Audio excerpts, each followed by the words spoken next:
Throughout the history of Warthunder, many mechanics have changed in the game, from the early days of the tech tree rework to the most recent anti-aircraft missile balance. Gaijin tries to keep their systems in-game up to date with the rapidly shifting player base. However, there's one system that hasn't been touched in the game since its release, arguably the most overpowered system in the game.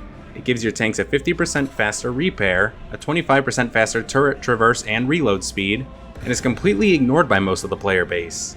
Today, we'll be talking about how the system works, what's wrong with it, how pay to win it is, and how to fix the system. This is the crew skill system, the ancient Warthunder system that is the most pay to win. Before we get into this, if you like what you see and you want to see more of it, please subscribe and hit the notification bell down below, and I thank each and every one of you that does. Also, feel free to leave a comment if you think that I'm wrong about this, or if you want to leave your own input.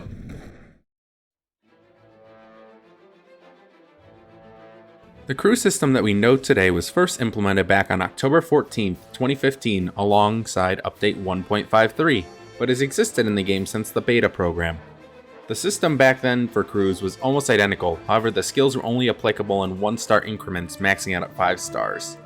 There was also the expert qualifications as well as the ace mechanic, but those will be covered later in the video. This update primarily added agility, artillery, radio, communications, driving, targeting, and stamina skills that we know today. The way that you would level up these skills is by playing vehicles and spawning in that crew slot, where you'd finish the match and your points would be displayed if you went to assign the skills later. At first, the cost of these skills seemed reasonable, costing anywhere from 8 to 50 points at first, but after a while, some of these skills get rather ridiculous in costs. That's where the second option for grinding these points comes from. If you want to skip the grind and make some of your vehicles go from barely playable to borderline overpowered, you can just spend golden eagles on these, with a max of 17,500 points being available for just 1,000 GE, or about $7 US for tax. Spending the money may not seem bad if you only have to buy it once, but in order to max out your crews you need over 75,000 points, or about $40 for one crew lineup. It doesn't stop there either. Each lineup can consist up to 5 vehicles without spending any more money on the vehicle slots, meaning that it would cost $200 US if you didn't want to grind over 375,000 points to play your vehicles, which isn't even the end of this either, as these crew slots are locked for that one specific nation.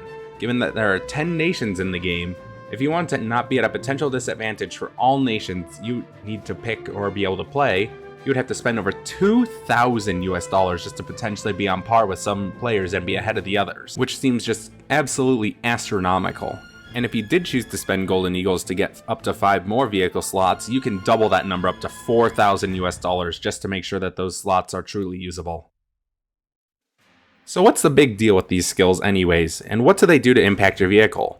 The answer is actually a lot of things. Granted, some skills may have a much larger impact on your vehicles than others, but here's just a few skills that have the greatest impact on your vehicle. The field repair speed skill has your crews repairing your tank up to 50% faster. The vitality skill doubles your health of your crew members. The tank driving skill causes your driver to switch gears 10 times faster and brake 50% faster. The targeting skill lets your gunner turn the turret up to 45% faster and elevate the gun up to 50% faster. The leadership skill improves all other crewmates by up to 10%, and the weapon loading skill lets your gun be loaded up to 20% faster.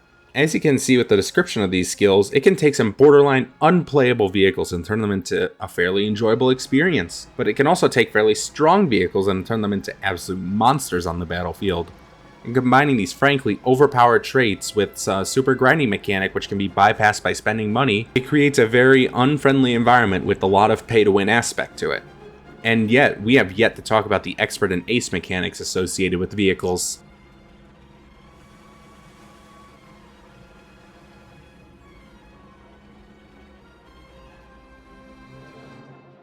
The ace and expert crew feature is something that you unlock after your crews reach a certain relative level equivalent to their battle rating or rank.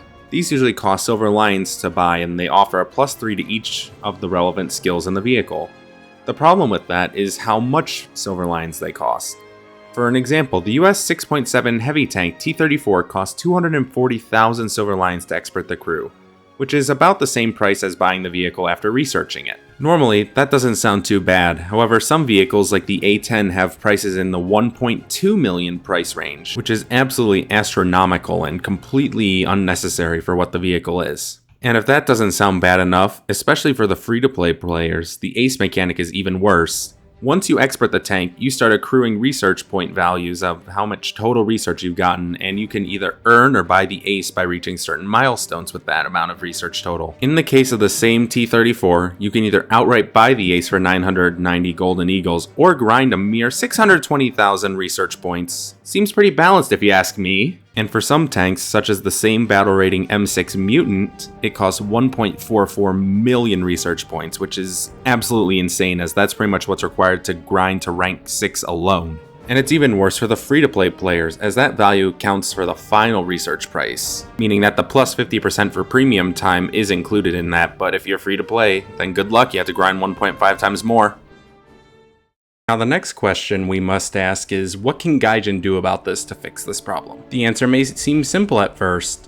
Just remove the system entirely. Sorry if you paid for it, but we're making it more fun for everybody else. However, this is a lot more complicated than it seems. Gaijin likes to refund people their golden eagles if they spent money on it, as they rightfully should. However, there's probably been millions of golden eagles spent on the system, and it would be a very big headache for both Gaijin and for the players who may have to fill out a ticket to request their golden eagles back. An alternative that I can think of to propose is make it free for everybody. Everyone gets a max crew with max skills, or at least dramatically reduce the prices of everything monetarily and get rid of the whole acing mechanic entirely for golden eagles. This would not only make the system more new player friendly, but also a lot more free to play friendly, as those people don't have to spend literally thousands of hours grinding for one single crew. Another option that I've heard is making a crew level based matchmaking system, which will pair the people that have higher level crews with other people with high level crews. This approach is probably the most unique, however I just don't think it'll work, as it doesn't solve the problem of people paying to get their way into the high tier matchmaking. But the one thing for certain is that Gaijin definitely needs to reduce the price on the system overall.